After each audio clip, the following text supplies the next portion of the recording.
നമസ്കാരം. യാഗമി ആ TV സ്റ്റേഷന്റെ അകത്തേക്ക് കയറി ഡയറക്ടറുടെ നേരെ തോക്ക് ചൂണ്ടിക്കൊണ്ട് കാസറ്റ് വേണമെന്ന് പറഞ്ഞപ്പോ ശരിക്കും ആ ഡയറക്ടർ ഒന്ന് കിടുങ്ങിയിട്ടുണ്ട്. അയാളുടെ നേരെ ചൂണ്ടിരിക്കുന്ന യാഗമിയുടെ ഇരു കൈകളിലും തോക്കുകളുണ്ട്. ആ തോക്കുകൾ ചൂണ്ടി നിൽക്കുന്ന പോലീസ് ഓഫീസറെ കണ്ട ഡയറക്ടർ യാഗമിയോട് പറഞ്ഞു, സർ ഞാൻ ഇപ്പോൾ എടുത്തു തരാം. അയാളുടെ ദേഹം വിറയ്ക്കുന്നുണ്ട്. അയാൾ ആ കാസറ്റുകൾ എടുക്കുമ്പോൾ തന്നെ യാഗമിയോട് അയാൾ പറഞ്ഞു, സർ ഈ കാസറ്റുകൾ ടെലികാസ്റ്റ് ചെയ്തില്ലെങ്കിൽ കീര ഞങ്ങളെ കൊല്ലും. അതൊക്കെ നമുക്ക് പിന്നീട് ആലോചിക്കാം. ഇപ്പോ ആ കാസറ്റ് ഞാനൊന്ന് പരിശോധിക്കട്ടെ. യാഗമി ഡയറക്ടറുടെ കയ്യിൽ നിന്ന് കാസറ്റുകൾ വാങ്ങുന്ന ആ നിമിഷത്തിൽ എല്ലാം കൂട്ടരും അതേ TV സ്റ്റേഷന്റെ മുൻഭാഗത്തു നിന്നുള്ള ലൈവ് ടെലികാസ്റ്റ് അവരുടെ ഓഫീസിൽ നിന്ന് വീക്ഷിച്ചുകൊണ്ടിരിക്കുകയാണ്. ശരിക്കും ആ ടീം ആകെ ഞെട്ടിത്തെറിച്ചിരിക്കുകയാണ്. അവരുടെ കൂട്ടത്തിലുണ്ടായിരുന്ന ഒരു ഓഫീസറാണ് ഏതാനും നിമിഷങ്ങൾക്ക് മുമ്പ് ആ TV സ്റ്റേഷന്റെ പ്രധാന വാതിൽ മുന്നിൽ മരണപ്പെട്ടത്. അതിനു മുമ്പേ വാർത്ത വായിക്കുകയായിരുന്ന മറ്റൊരു ചാനലിലെ ഒരു സ്ത്രീ കൊല്ലപ്പെട്ടിരിക്കുകയാണ്. ആ രണ്ട് ആളുകളുടെയും മരണം ഒരു വല്ലാത്തൊരു മാനസികാവസ്ഥ എല്ലിനും ടീമിനും ഉണ്ടാക്കിയിരിക്കുകയാണ്. എല്ല് കൂടെയുള്ള ആളുകളോട് പറഞ്ഞു, കീര ഇങ്ങനെ ചെയ്യാറില്ലല്ലോ. കീര സാധാരണഗതിയിൽ നിരപരാധികളായ ആളുകളെ കൊല്ലാറില്ല എന്നുള്ള കാര്യം എല്ലിനും കൂട്ടർക്കും അറിവുള്ള കേസാണ്. കീരയുടെ പ്രഖ്യാപിത ലക്ഷ്യം ക്രിമിനൽസിനെ ജപ്പാനിൽ നിന്ന് ഒഴിവാക്കുക എന്നുള്ളതാണ്. ക്രിമിനൽസ് ഇല്ലാത്ത ജപ്പാൻ, അതാണ് കീരയുടെ മോട്ടോ തന്നെ. അതിനിടയിൽ നിരപരാധിയായ ഒരു വാർത്താ വായനക്കാരിയും അതേപോലെ ഒരു പോലീസ് ഓഫീസറെയും കീര കൊല്ലുക എന്ന് പറയുമ്പോൾ അതിനകത്ത് എന്തോ ഒരു അസ്വാഭാവികത എല്ലിന് ഫീൽ ചെയ്യാണ്. ആ നിമിഷത്തിലാണ് മറ്റൊരു റിപ്പോർട്ട് എല്ലിനെ തേടി വരുന്നത്. KTVക്ക് അകത്തേക്ക് ഒരു പോലീസ് വാൻ ഇടിച്ചു കയറിയെന്നുള്ള വാർത്തയാണ് എല്ലിനെ തേടി വന്നത്. ശരിക്കും ഞെട്ടിപ്പിക്കുന്നത് തന്നെയാണ് ആ വാർത്തയും. KTVയുടെ മുൻഭാഗത്തെത്തിയ പോലീസുകാരനെ നിഷ്പ്രയാസം കൊന്ന കീര സ്റ്റേഷനകത്തേക്ക് കടന്നു കയറിയിരിക്കുന്ന പോലീസുകാരനെ വെറുതെ വിടാനുള്ള ഒരു സാധ്യതയുമില്ല. അതിനെക്കുറിച്ച് എല്ലാം ആലോചിക്കുമ്പോഴാണ് എല്ലിന് ഒരു ഫോൺ കോൾ വരുന്നത്. എൽ ഞാനാണ് സർ, അങ്ങ് വാർത്തകൾ കാണുന്നില്ലേ? എൽ ഞാനിവിടെ KTVയിലുണ്ട്. അങ്ങ് KTVയിലുണ്ടെന്നോ? അങ്ങ് ഹോസ്പിറ്റലിൽ? ഞാൻ ഹോസ്പിറ്റലിൽ നിന്ന് ഇറങ്ങി ഞാൻ KTVയിലേക്ക് വന്നു. എനിക്ക് ഈ വാർത്ത കണ്ടുകൊണ്ട് അങ്ങനെ ഇരിക്കാൻ പറ്റില്ലല്ലോ. സർ അങ്ങാണോ KTVയിലേക്ക് വാൻ ഇടിച്ച് കയറ്റിയത്? അതെ ഞാൻ തന്നെയാണ്. K2 പോലീസ് ചീഫ് യാഗമി KTVക്ക് അകത്തേക്ക് ഇതാ ഇടിച്ചു കയറിയിരിക്കുകയാണ്. എൽ കാസറ്റൊക്കെ ഞാൻ പിടിച്ചെടുത്തിട്ടുണ്ട്. സർ ഒരു നിമിഷം അങ്ങൊന്ന് വെയിറ്റ് ചെയ്യണേ. അങ്ങനെ പറഞ്ഞിട്ട് എല്ല് ചുറ്റുമുള്ള ആളുകളോട് പറഞ്ഞു, നമ്മുടെ പോലീസ് ചീഫ് യാഗമി KTVക്ക് അകത്തേക്ക് കയറിയിരിക്കുകയാണ്. അദ്ദേഹം കാസറ്റൊക്കെ പിടിച്ചെടുത്തു കഴിഞ്ഞു. അതിന്റെ അർത്ഥം KTVക്ക് അകത്ത് കീര ഇല്ല എന്നാണ്. കീര KTVക്ക് അകത്ത് ഉണ്ടായിരുന്നുവെങ്കിൽ ഉറപ്പായിട്ടും യാഗമി ഈ നിമിഷം കൊല്ലപ്പെടേണ്ടതാണ്. KTVക്ക് അകത്തല്ല, അതേ സമയത്ത് KTV ഓഫീസ് നിരീക്ഷിച്ചുകൊണ്ട് സമീപത്ത് എവിടെയോ കീര ഉണ്ട്. കീരയുടെ കണ്ണ് വെട്ടിച്ചു വേണം ഇനി യാഗമിക്ക് പുറത്തു കടക്കാൻ. യാഗമി അകത്തേക്ക് കടന്ന വഴി ഇപ്പോ ഉറപ്പായിട്ടും കീരയുടെ ശ്രദ്ധയിലാവും. യാഗമി ആ KTV ഓഫീസിലേക്ക് വാൻ ഇടിച്ചു കയറ്റിയത് ഒരു ഗ്ലാസ്സിലേക്കാണ്. ആ ഗ്ലാസ് പൊട്ടിച്ചാണ് അയാൾ അകത്തേക്ക് കടന്നത്. അതുവഴി തിരിച്ചിറങ്ങാന്ന് പറഞ്ഞാൽ ഉറപ്പായിട്ടും അയാളെ കീര കാണും. യാഗമിയെ അവിടെ നിന്ന് രക്ഷിക്കാൻ ശരിക്കും ഒരു പദ്ധതി ആസൂത്രണം ചെയ്യേണ്ടിയിരിക്കുന്നു. ആ ചിന്ത എല്ലിന്റെ മനസ്സിലേക്ക് വന്നതും എല്ല് അടുത്ത് നിൽക്കുന്ന യാഷോട് പറഞ്ഞു, ഉടൻ തന്നെ ഒരു പോലീസ് ടീമിനെ KTVയുടെ മുന്നിൽ എത്തിക്കണം. ഒരാളും മുഖം പുറത്ത് കാണിക്കരുത്. അങ്ങനെ പറഞ്ഞിട്ട് എല്ല് യാഗമയെ തിരിച്ചു വിളിച്ചു. യാഗമേ, നിങ്ങൾ 5 മിനിറ്റ് വെയിറ്റ് ചെയ്യണം. ഞാൻ നിങ്ങളെ സുരക്ഷിതമായി പുറത്തെത്തിക്കാനുള്ള ഒരു പരിപാടി ആസൂത്രണം ചെയ്യുകയാണ്. ഏകദേശം ഒരു 5 മിനിറ്റ് കഴിഞ്ഞതും അനവധി പോലീസ് വാഹനങ്ങൾ KTVയുടെ മുന്നിലെത്തി. ആ വാഹനത്തിൽ നിറങ്ങിയ പോലീസുകാർ പൂർണ്ണമായും ഒരു കോട്ടിൽ പൊതിഞ്ഞിരിക്കുകയാണ്. അവരുടെ ഡ്രസ്സിൽ കണ്ണിന്റെ ഭാഗത്തും മൂക്കിന്റെ ഭാഗത്തൊക്കെ ചില ദൂരങ്ങളുണ്ട്. ശരിക്കും പ്രൊട്ടക്റ്റഡ് ഡ്രസ്സിൽ ആ ബിൽഡിംഗ് പൂർണ്ണമായും വളഞ്ഞ പോലീസ് അവരുടെ കൈവശം ഉണ്ടായിരുന്ന ലാത്തി ചാർജിന് ഉപയോഗിക്കുന്ന ശൈലിയിലുള്ള മറകൾ പുറത്തെടുത്തു. ആ മറകൾ അവർ ഉയർത്തിപ്പിടിച്ചതും ശരിക്കും KTVക്ക് ചുറ്റും ഒരു മതിൽ തന്നെ ഉണ്ടായി. KTVക്ക് ഓപ്പോസിറ്റുള്ള ഏതോ ബിൽഡിംഗിൽ ഇരുന്നു കൊണ്ട് കീര KTVയിൽ വരുന്ന ആളുകളെ നിരീക്ഷിക്കുകയാണെന്ന് ബോധ്യമായതിന്റെ അടിസ്ഥാനത്തിലാണ് എല്ല് അത്തരം ഒരു ആക്ടിവിറ്റി പ്ലാൻ ചെയ്തത്. ഏതാനും നിമിഷം കൊണ്ട് ഒരു വൻ കോട്ടമതിൽ KTVക്ക് ചുറ്റുമുണ്ടായി. കോട്ടമതിൽ പൂർത്തീകരിച്ചു കഴിഞ്ഞതും എല്ല് യാഗമിയെ വിളിച്ചു. സർ അങ്ങ് മുഖം മറച്ചേ പുറത്തിറങ്ങാവൂ. രണ്ടാമതൊരു നിർദ്ദേശം കൂടി യാഗമിക്ക് എല്ല് കൊടുത്തു.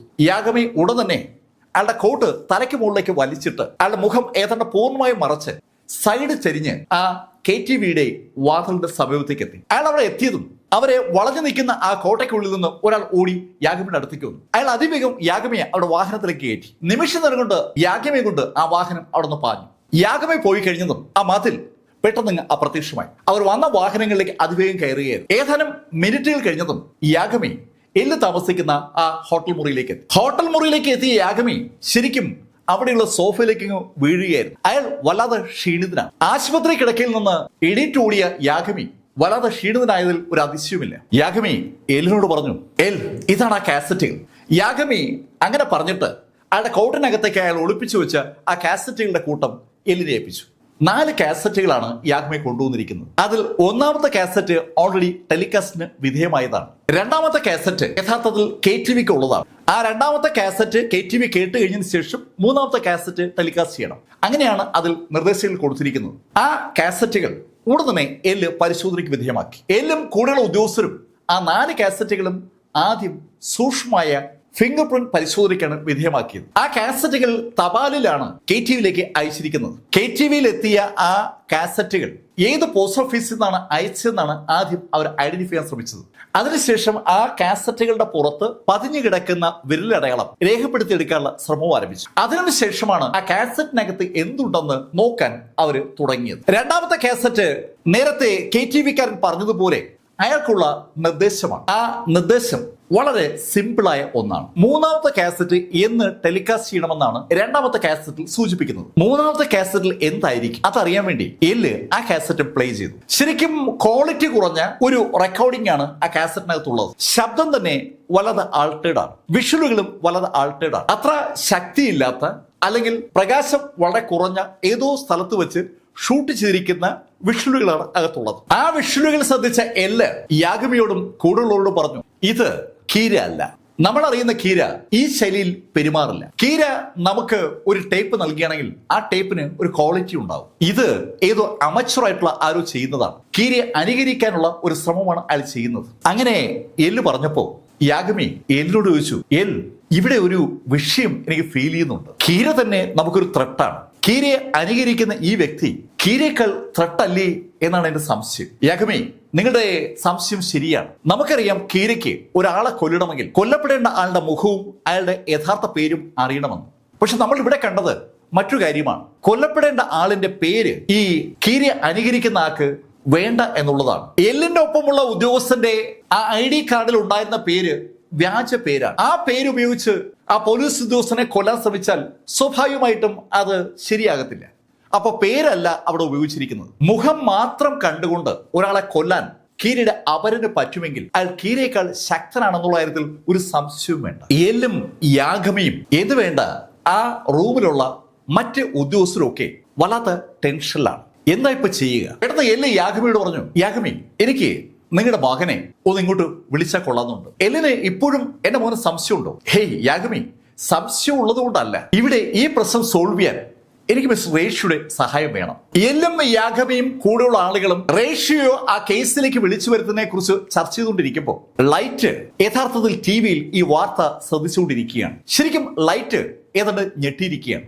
ലൈറ്റിന് ഒരാളെ കൊല്ലണമെങ്കിൽ അയാളുടെ മുഖം മാത്രം പോരാ, അയാളുടെ യഥാർത്ഥ പേര് അറിയുകയും വേണം. ഇവിടെ ലൈറ്റ് മനസ്സിലാക്കിയെടുത്തോളം കീരയെ അനുകരിച്ച് കൊല നടത്തിയിരിക്കുന്ന ആ വ്യക്തിക്ക് അതിന്റെ ആവശ്യമില്ല. മുഖം മാത്രം മതി ഒരാളെ കൊല്ലാൻ. തന്നെക്കാൾ ശക്തനായ ഒരു എതിരാളി ഉണ്ടായിരിക്കുന്നു. റിയൂക്കിന് എന്ത് തോന്നുന്നു? ഇപ്പോ കൊല്ലപ്പെട്ട ആളുകൾക്കും ഡെത്ത് നോട്ടിനും തമ്മിൽ ബന്ധമുണ്ടോ? ഏയ് റേഷ്യോ, എനിക്ക് അക്കാര്യത്തിൽ സംശയമൊന്നുമില്ല. ഉറപ്പാണ് ഡെത്ത് നോട്ട് ഉപയോഗിച്ച് തന്നെയാണ് ആളെ കൊന്നിരിക്കുന്നത്. ഭൂമിയിൽ ആര് മരിക്കണമെങ്കിലും ഗോഡ് ഓഫ് ഡെത്ത് അയാളുടെ കൈവശമുള്ള ഡെത്ത് നോട്ടിൽ പേര് എഴുതിയേ പറ്റൂ. A അല്ലെങ്കിൽ B അല്ലെങ്കിൽ C ഏതെങ്കിലും ഒരു ഗോഡ് ഓഫ് ഡെത്ത് ആയിരിക്കും അവരുടെ കൈവശമുള്ള ഡെത്ത് നോട്ടിൽ ആ ആളുടെ പേര് എഴുതുക. ഇപ്പോ ആ TV സ്റ്റേഷന് മുന്നിൽ കൊല്ലപ്പെട്ട പോലീസ് ഉദ്യോഗസ്ഥന്റെ പേര് ഏതോ ഒരു ഗോഡ് ഓഫ് ഡെത്ത് അയാളുടെ കൈവശമുള്ള ഡെത്ത് നോട്ടിൽ എഴുതിയതാണ്. അക്കാര്യത്തിൽ റിയൂക്കിന് സംശയമില്ല. പക്ഷെ സംശയം ആ ഗോഡ് ഓഫ് ഡെത്ത് ഇവിടെ ഭൂമിയിൽ ആ TV സ്റ്റേഷന് മുന്നിൽ ഉണ്ടായിരുന്നു എന്നാണ്. ഇനി അഥവാ ആ ഡെത്ത് നോട്ട് ഏതെങ്കിലും മനുഷ്യന്റെ കൈവശം ഇരിക്കുകയാണോ? അതൊക്കെ റിയൂക്കിന് സംശയമുണ്ട്. കാരണം മരണത്തിന്റെ രീതികളൊക്കെ സാധാരണഗതിയിൽ ഗോഡ് ഓഫ് ഡെത്തുകൾ ഉപയോഗിക്കുന്ന ശൈലിയൊന്നുമല്ല. റിയൂക്ക്, എനിക്ക് ഒരാളെ കൊല്ലണമെങ്കിൽ ആ ആളുടെ പേര് അറിയണം. പക്ഷെ നിങ്ങൾക്ക് ഒരാളെ കൊല്ലാനായിട്ട് ആ ആളുടെ പേര് അറിയേണ്ട കാര്യമില്ല. ആ ആളെ കാണുമ്പോൾ തന്നെ അയാളുടെ യഥാർത്ഥ പേര് നിങ്ങൾക്ക് അറിയാൻ പറ്റും. അപ്പൊ ഇവിടെ ഈ TV സ്റ്റേഷന് മുന്നിൽ വെച്ച് ആളെ കൊന്ന വ്യക്തി യഥാർത്ഥത്തിൽ ഒരു ഗോഡ് ഓഫ് ഡെത്ത് തന്നെ ആയിരിക്കില്ലേ? Hey ratio, god of death തന്നെ ആകണമെന്ന് നിർബന്ധമില്ല.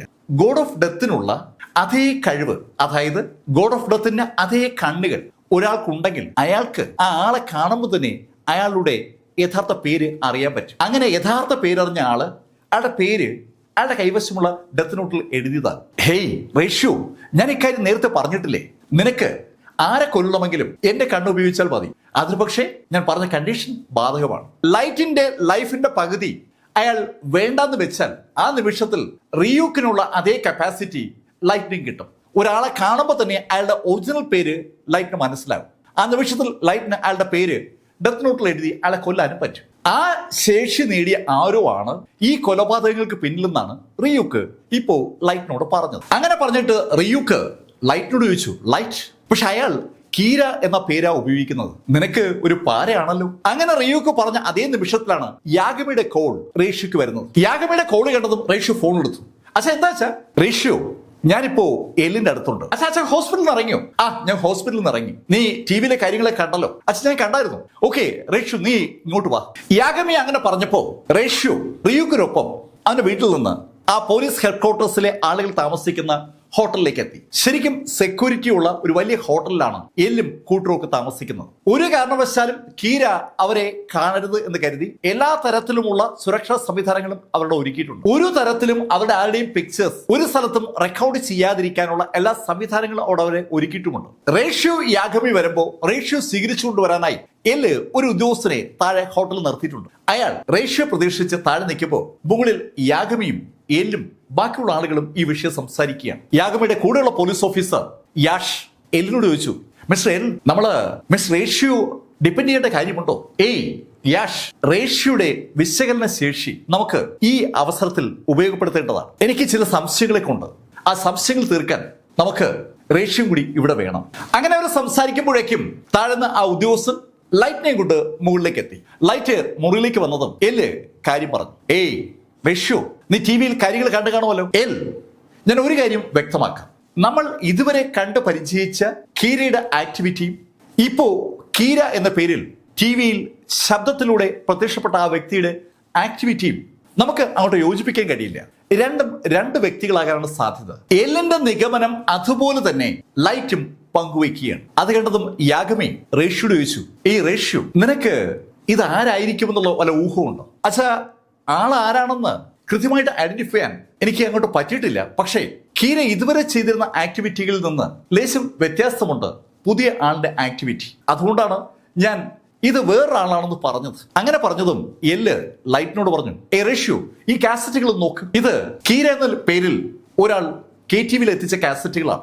എല്ല് അങ്ങനെ പറഞ്ഞിട്ട് ആ കാസറ്റുകൾ ലൈറ്റിന് ഹാൻഡ് ഓവർ ചെയ്തു. യാഗമി റേഷ്യോ എന്ന ലൈറ്റ് ആ കാസറ്റ് ഒന്നായി കണ്ടു തുടങ്ങി. ആ കാസറ്റ് കണ്ടുകൊണ്ടിരിക്കുമ്പോൾ റേഷ്യോ ഒരു കാര്യം ശ്രദ്ധിച്ചു. യാഗമിയും എല്ലും യാഷും മറ്റൊരു പോലീസ് ഉദ്യോഗസ്ഥരുമാണ് ആ മുറിയിലുള്ളത്. അവർ 4 പേരും പൂർണ്ണ നിശബ്ദരാണ്. ഒരു അക്ഷരം പോലും മിണ്ടാതെ ആ 4 പേരും ടിവിയിലേക്കല്ല നോക്കുന്നത്, 4 പേരും ലൈറ്റിനെയാണ് നോക്കുന്നത്. ലൈറ്റിന് ടിവിയിലെ റിഫ്ലക്ഷനിലൂടെ ആ കാര്യം ഏതാണ്ട് ബോധ്യമാവുന്നുണ്ട്. റേഷ്യോ കാണുന്ന കാസറ്റ് ടെലികാസ്റ്റ് ചെയ്യാനായി കീര എന്ന പേരിൽ ആ കാസറ്റിൽ കൊടുത്തുവിട്ട ആള് സൂചിപ്പിച്ചിരിക്കുന്ന കാസറ്റാണ്. ആ 3ാമത്തെ കാസറ്റ് ടെലികാസ്റ്റ് ചെയ്ത് കഴിഞ്ഞാൽ അതിൽ പറയുന്ന ദിവസം കേറ്റോയുടെ പോലീസ് ചീഫ് പബ്ലിക്കായി ടിവിയിൽ പ്രത്യക്ഷപ്പെടണം. അല്ലെങ്കിൽ ഈ പോലീസ് ആക്ടിവിറ്റീസിന് നേതൃത്വം കൊടുക്കുന്ന എല്ല് പ്രത്യക്ഷപ്പെടണം. അതാണ് കീര എന്ന പേരിൽ ആ കാസറ്റ് അയച്ചിരിക്കുന്ന വ്യക്തിയുടെ ആവശ്യം. ആ കാര്യമാണ് 3ാമത്തെ ടേപ്പിൽ അയാൾ സൂചിപ്പിക്കുന്നത്. ആ ടേപ്പ് ടെലികാസ്റ്റ് ചെയ്യുമ്പോൾ ജപ്പാനിലെ മുഴുവൻ ആളുകളും ആ കാഴ്ച കാണും. കീരയുടെ ആവശ്യവും അവരറിയും. എന്തെങ്കിലും കാരണവശാൽ എല്ലോ പോലീസ് ചീഫോ ടിവിയിൽ പ്രത്യക്ഷപ്പെട്ടില്ല എങ്കിൽ നിരപരാധികളായ ഒരുപാട് ആളുകൾ കൊല്ലപ്പെടുമെന്നുകൂടി കീര വ്യക്തമാക്കുകയാണ്. നിരപരാധികൾ എന്ന് പറയുമ്പോൾ മിക്കവാറും എല്ലാ പോലീസ് ഓഫീസേഴ്സും കൊല്ലപ്പെടാനുള്ള സാധ്യതയുണ്ട്. ഒരു ദയവും കാണിക്കാതെ സകല പോലീസ് ഉദ്യോഗസ്ഥരെയും ഗവൺമെന്റ് ഓഫീഷ്യൽസിനെയും താൻ കൊന്നൊടുക്കും. അങ്ങനെ സംഭവിക്കാതിരിക്കണമെങ്കിൽ എല്ലോ അല്ലെങ്കിൽ യാഗമിയോ ടിവിയിൽ പ്രത്യക്ഷപ്പെടുക എന്ന് പറയുമ്പോൾ അവിടെ ഒരു പ്രശ്നമുണ്ട്. യഥാർത്ഥ മുഖത്തിലാണ് അവർ ടിവിയിൽ പ്രത്യക്ഷപ്പെടുന്നെങ്കിൽ എത്ര വിദൂരതയിൽ ഇരുന്ന് വേണമെങ്കിലും ആ കക്ഷിക്ക് അവരെ കൊല്ലാൻ പറ്റും. അതിന് ആവശ്യമായ എന്തോ ഒരു ടെക്നിക്ക് ആ കീരയുടെ അപരന്റെ കയ്യിലുണ്ട്. അക്കാര്യം എല്ലിനും യാഗമിക്കും അറിയാം. കീരയുടെ അപരന്റെ ആ ഡിമാൻഡ് ലൈറ്റ് ടിവിയിലൂടെ അങ്ങനെ കണ്ടുകൊണ്ടിരിക്കുകയാണ്. കാസറ്റ് പ്ലേ ചെയ്യുന്നത് നിർത്തിയിട്ട് ലൈറ്റ് അവർക്ക് തിരിഞ്ഞു. അച്ഛാ, ഇത് ലേശം കോംപ്ലിക്കേറ്റഡ് ആണല്ലോ. ഒന്നുകിൽ എൽ അല്ലെങ്കിൽ അച്ഛൻ, 2 പേരിൽ ഒരാളെ കൊല്ലാൻ ഇയാൾ ടാർഗറ്റ് ചെയ്തിരിക്കുകയാണ്. അത് കേട്ടതും എല്ല് റേഷ്യോട് പറഞ്ഞു, റേഷ്യോ, അവിടെയാണ് ഞങ്ങൾക്ക് തുടക്കം മുതലേ സംശയമുള്ളത്. എന്നെയോ മിസ്റ്റർ യാഗമിയോ കൊല്ലാൻ കീരയ്ക്ക് സാധാരണഗതിയിൽ താല്പര്യം ഉണ്ടാകേണ്ടതല്ല.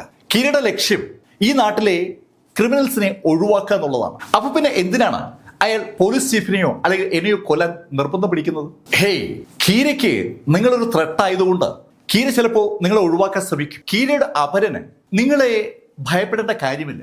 അല്ല, അയാളുടെ ഉദ്ദേശം പോലും നമുക്ക് അറിയത്തില്ലല്ലോ. ചർച്ച പെട്ടെന്ന് അപരനെ കുറിച്ചാവുകയാണ്. ഒരു അപരൻ അവിടെ ഉണ്ട് എന്നുള്ള കാര്യത്തിൽ ആ ടീമിന് വേറെ സംശയമൊന്നുമില്ല.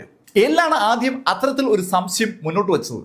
ലൈറ്റ് വന്നപ്പോൾ ലൈറ്റും അത് അംഗീകരിക്കുകയായിരുന്നു. ലൈറ്റും എല്ലും ഒരുപോലെ കീരയുടെ അപരനാണ് ആ വീഡിയോകളുടെ പുറകിലെന്ന് വ്യക്തമാക്കിയതും യാഗമിയും യാഷും കൂടെയുള്ള മറ്റു ഉദ്യോഗസ്ഥനും അക്കാര്യം അങ്ങ് അംഗീകരിച്ചു. ആ 5 ടീം അടുത്ത കാര്യമാണ് ആലോചിക്കുന്നത്. What is next? അപ്പോ എല് ലൈറ്റിനോട് പറഞ്ഞു, റേഷ്യോ നമുക്ക് ഒരു കാസറ്റ് ഉണ്ടാക്കി ആ കാസറ്റ് വഴി ഈ ഡ്യൂപ്ലിക്കേറ്റ് കീരയോട് കാര്യം പറഞ്ഞാലോ? ഏയ് എൽ, നിങ്ങൾ എന്താ ഉദ്ദേശിക്കുന്നത്? റേഷ്യോ, കാര്യം സിമ്പിളാണ്. നമ്മളാണ് കീര എന്ന ശൈലിയിൽ ഒരു മറുപടി ഉണ്ടാക്കി ടിവിയിലൂടെ ടെലികാസ്റ്റ് ചെയ്യാം. കീരയുടെ അപരന് കൊടുക്കുന്ന മറുപടിയായി ആളുകൾ ആ കാര്യം കാണും. സ്വാഭാവികമായിട്ടും കീരയുടെ അപരനും ആ മറുപടി കാണും. അയാൾ പ്രതികരിക്കുകയാണെങ്കിൽ നമുക്ക് അയാളെ ഫോളോ ചെയ്ത് പിടികൂടാം. ലൈറ്റ് വളരെ ബുദ്ധിപൂർവ്വം ഒരു ഐഡിയ വർക്കൗട്ട് ചെയ്തിരിക്കുകയാണ്. ടിവിയിൽ പ്രത്യക്ഷപ്പെട്ടിരിക്കുന്നത് കീരയുടെ അപരനാണെന്ന് മനസ്സിലാക്കിയ കീരയുടെ അപരന് മറുപടി കൊടുത്തുകൊണ്ട് ടിവിയിൽ പ്രത്യക്ഷപ്പെടുകയാണെങ്കിൽ സ്വാഭാവികമായിട്ടും കീരയുടെ അപരൻ അതിന് റിയാക്ട് ചെയ്യാനുള്ള സാധ്യതയുണ്ട്. എല്ല് ആ കാര്യം പറഞ്ഞപ്പോൾ യാഗമിയും കൂടെയുള്ള ആളുകളൊക്കെ അത് അംഗീകരിച്ചു. ലൈറ്റ് അവിടെ ആവശ്യപ്രകാരം ഒരു വീഡിയോ തയ്യാറാക്കി. ആ വീഡിയോയിൽ ലൈറ്റ് പ്രത്യക്ഷപ്പെടുന്നില്ല, പക്ഷേ ലൈറ്റിന്റെ ശബ്ദം ഓൾട്ടർ ചെയ്ത് അതിനകത്ത് വരുന്നുണ്ട്. ആ ശബ്ദം വഴി ലൈറ്റിനെ ഐഡന്റിഫൈ ചെയ്യാനും പാടില്ല. ലൈറ്റിനെ മുഖം കാണിക്കാതെ ശബ്ദത്തിനെ ഓൾട്ടർ ചെയ്തുകൊണ്ട് ഒരു വീഡിയോ റെക്കോർഡ് ചെയ്തതും അന്ന് രാത്രി 8 മണി കഴിഞ്ഞ് 55 മിനിറ്റ് ആയതും ആ വീഡിയോ ടെലികാസ്റ്റ് ചെയ്തു. നേരത്തെ തന്നെ പ്രൊമോ കൊടുത്തതുകൊണ്ട് സകല TV ചാനലുകളും KTVയുടെ ആ ടെലികാസ്റ്റിനെ റിലീസ് ചെയ്യുകയാണ്. ജപ്പാനിലെ മുഴുവൻ വീടുകളിലും സകല ആളുകളും ആ വാർത്ത കണ്ടു തുടങ്ങി. കൃത്യം 8 മണി കഴിഞ്ഞ് 55 മിനിറ്റ് ആയപ്പോൾ TV ചാനലുകളിൽ കീര എന്ന് എഴുതി കാണിച്ചു. കീരയുടെ ശബ്ദമാണ് തുറന്ന് കേൾക്കുന്നത്. ഞാൻ കീര. ഞാൻ നേരത്തെ തന്നെ ജപ്പാനിലെ എന്റെ സുഹൃത്തുക്കളോട് എന്റെ ലക്ഷ്യം വ്യക്തമാക്കിയതാണ്. ക്രിമിനലുകളില്ലാത്ത ഒരു നല്ല നാട്, അതാണ് എന്റെ ലക്ഷ്യം. ആ ലക്ഷ്യം നേടാൻ വേണ്ടിയാണ് ഞാൻ ക്രിമിനലുകളെ ഇല്ലാതാക്കുന്നത്. ആ ലക്ഷ്യത്തിലേക്ക് ജപ്പാനിലെ മുഴുവൻ പോലീസുകാരും കൂടെ കൂടണമെന്നാണ് എന്റെ അഭ്യർത്ഥന. അതും ഞാൻ നേരത്തെ സൂചിപ്പിച്ചതാണ്. അങ്ങനെ ഇരിക്കുമ്പോഴാണ് എന്നെ അനുകരിച്ചുകൊണ്ട് മറ്റൊരാൾ KTVയിൽ ഒരു വീഡിയോയുമായി രംഗത്ത് വന്നത്. മിസ്റ്റർ സുഹൃത്തെ, നിങ്ങളുടെ ലക്ഷ്യം എന്നോടൊപ്പം സഹകരിക്കുകയാണെന്നുണ്ടെങ്കിൽ നിങ്ങൾ ഇപ്പോൾ കാണിച്ചു പോലുള്ള കാര്യങ്ങൾ ഇനി കാണിക്കാൻ പാടില്ല. എനിക്ക് മനസ്സിലാകുന്നുണ്ട് നിങ്ങൾക്കും ജപ്പാനിലെ മനുഷ്യരുടെ നന്മയാണ് ഇഷ്ടമെന്ന്. അതിന് പക്ഷെ നിങ്ങൾ ഈ തിരഞ്ഞെടുക്കുന്ന രീതി അതത്ര ശരിയല്ല. തികച്ചും നിരപരാധികളായ ആളുകൾ കൊല്ലപ്പെടുമ്പോൾ നമ്മുടെ ലക്ഷ്യം നല്ലതാണെങ്കിലും ആളുകൾക്ക് നമ്മളെ ഇഷ്ടപ്പെടാൻ പറ്റാതെ വരും. അത് നിങ്ങളുടെ ലക്ഷ്യത്തെ പ്രതികൂലമായി ബാധിക്കും. അതുകൊണ്ട് ഈ നിമിഷത്തിൽ ഞാൻ നിങ്ങളോട് സിമ്പിളായി പറയുന്നത് ഒരു കാര്യമാണ്. ഒരു കാരണവശാലും ഇനി നിരപരാധികളെ നിങ്ങൾ കൊല്ലരുത്. നിങ്ങൾക്ക് എന്നോടൊപ്പം സഹകരിക്കാൻ താല്പര്യമുണ്ടെങ്കിൽ ആ കാര്യം സൂചിപ്പിച്ചാൽ എന്നോടൊപ്പം സഹകരിപ്പിക്കും. ഇനി ഞാൻ പറഞ്ഞത് കേൾക്കാതെ ഇതുപോലുള്ള ആക്ടിവിറ്റീസ് ആവർത്തിക്കാനാണ് നിങ്ങൾ ശ്രമിക്കുന്നതെങ്കിൽ നിങ്ങൾ എവിടെയാണെങ്കിലും ഞാൻ നിങ്ങളെ കണ്ടുപിടിക്കുമെന്ന് മാത്രമല്ല നിങ്ങളെ ഞാൻ അവസാനിപ്പിക്കുകയും ചെയ്യും. അതുകൊണ്ട് ഞാൻ പറഞ്ഞ കാര്യം ശ്രദ്ധിച്ച് കേൾക്കുകയും അത് അനുസരിക്കുകയും ചെയ്യുക. സ്നേഹപൂർവ്വം, കീര. വളരെ വ്യക്തമായ ബോൾഡായിട്ടുള്ള ഒരു സ്റ്റേറ്റ്മെന്റ് ആണ് കീരയുടെ ഭാഗത്തുനിന്നുണ്ടായത്. സ്വാഭാവികമായിട്ടും ആ സ്റ്റേറ്റ്മെന്റിനെ ബേസ് ചെയ്തുള്ള ചർച്ചകളിലേക്ക് TV ചാനലുകൾ കടക്കുകയാണ്. എല്ലും ലൈറ്റും യാഗമിയും അവർക്കൊപ്പമുള്ള ആ ടീമംഗങ്ങളും എന്തായിരിക്കാം കീരയുടെ അപരിചിതന്റെ റിയാക്ഷൻ അറിയാൻ ആഗ്രഹിക്കുകയാണ്. അതേ സമയത്ത് ഈ ആക്ഷന്റെ പിന്നിൽ മറ്റൊരു ലക്ഷ്യം കൂടിയുണ്ട്. യഥാർത്ഥ കീര എന്ന പേരിൽ ലൈറ്റും എല്ലും എല്ലാം കൂടി ചേർന്നാണ് ആ വീഡിയോ ഉണ്ടാക്കി ടെലികാസ്റ്റ് ചെയ്തത്. യഥാർത്ഥ കീര നേരത്തെ ആ KTV വഴി ഡ്യൂപ്ലിക്കേറ്റ് കീര നടത്തിയ പ്രസ്താവനയും കണ്ടിട്ടുണ്ടാവും. അയാളെ സംബന്ധിച്ചിടത്തോളം രണ്ടും വ്യാജമാണ്. ഇതിനോട് യഥാർത്ഥ കീര എങ്ങനെ പ്രതികരിക്കും? എന്തായിരിക്കും യഥാർത്ഥ കീരയുടെ പ്രതികരണം? അതറിയാനുള്ള ഒരു ആകാംക്ഷ യാഗമിക്കും അതുപോലെ എല്ലിനും കൂട്ടർക്കുമുണ്ട്. യാഗമി എല്ലിനെ നോക്കിയതും എല്ല് ലൈറ്റിനോട് ചോദിച്ചു, മിസ്റ്റർ റേഷ്യോ, ഇവിടെ എനിക്കൊരു സംശയമുണ്ട്. ഇപ്പോ യഥാർത്ഥ കീര എന്ന ലെവലിൽ നമ്മളാണല്ലോ ഈ വീഡിയോ ക്രിയേറ്റ് ചെയ്തത്. ഈ വീഡിയോ സ്വാഭാവികമായിട്ടും യഥാർത്ഥ കീര കാണും. ആ കീര ഇതിനോട് എങ്ങനെ റിയാക്ട് ചെയ്യും? ഹെൽ, ഞാനും അതാ ആലോചിക്കുന്നത്. എന്തായാലും കീരയെ മാളത്തിൽ നിന്ന് പുറത്തു ചാടിക്കാൻ ചിലപ്പോൾ നമ്മുടെ ഈ വീഡിയോയ്ക്ക് പറ്റിയേക്കും. ഞാനും അതിനുവേണ്ടിയാണ് കാത്തിരിക്കുന്നത്. താനാണ് യഥാർത്ഥ കീര എന്നുള്ള കാര്യം മറച്ചു വെച്ചുകൊണ്ട് ലൈറ്റ് വളരെ ഭംഗിയായി തന്നെ ആ മറുപടി അങ്ങ് പറഞ്ഞു. യഥാർത്ഥ കീരയെ മാളത്തിൽ നിന്ന് പുറത്തു ചാടിക്കാൻ ലൈറ്റും എല്ലും കൂടി ചേർന്ന് തയ്യാറാക്കിയ ആ വീഡിയോയ്ക്ക് കപ്പാസിറ്റി ഉണ്ടെന്നുള്ള ലൈറ്റിന്റെ ആ നിഗമനം യാഗമയെ ഒന്ന് പുഞ്ചിരിപ്പിക്കുകയാണ്. യാഗമയെ പുഞ്ചിരിച്ചുകൊണ്ട് എല്ലിനോട് പറഞ്ഞു, എൽ, ഇപ്പോ എന്റെ മകനിലുള്ള സംശയമൊക്കെ മാറിക്കാണുമല്ലോ. യാഗമി, അതൊക്കെ പഴയ വിഷയമല്ലേ. അങ്ങനെ എല്ലും യാഗമയോട് സംസാരിക്കുമ്പോൾ ലൈറ്റ് അവരുടെ യാത്ര പറഞ്ഞ് അവിടെ നിന്ന് ഇറങ്ങി. പിറ്റേ ദിവസം പകൽ ലൈറ്റ് കോളേജിൽ തന്നെയായിരുന്നു. വൈകുന്നേരം കോളേജ് വിട്ട് ലൈറ്റും റിയൂക്കും കൂടി വീണ്ടും എല്ലുള്ള ആ ഹോട്ടലിലേക്ക് വന്നു. ഒത്തിരി ചെക്കിംഗ് ഉള്ള ഹോട്ടലാണ്. ആ ചെക്കിംഗ് കഴിഞ്ഞാണ് ലൈറ്റ് എല്ലിൻ്റെ മുറിയിലേക്ക് വന്നത്. ലൈറ്റ് എല്ലിൻ്റെ മുറിയിൽ വരുമ്പോൾ അവിടെ യാഗമയും എല്ലും മറ്റ് പോലീസ് ഉദ്യോഗസ്ഥരൊക്കെ വളരെ സീരിയസ് ആയി ഒരു കാര്യം പഠിച്ചുകൊണ്ടിരിക്കുകയാണ്. ലൈറ്റ് എത്തിയല്ലോ, ലൈറ്റ് വീണ്ടും ഒരു കാസറ്റ് വന്നിരിക്കുകയാണ്. അങ്ങനെ പറഞ്ഞുകൊണ്ട് എല്ല് ഒരു കാസറ്റും ലെറ്ററും ലൈറ്റിനെ കാണിച്ചു.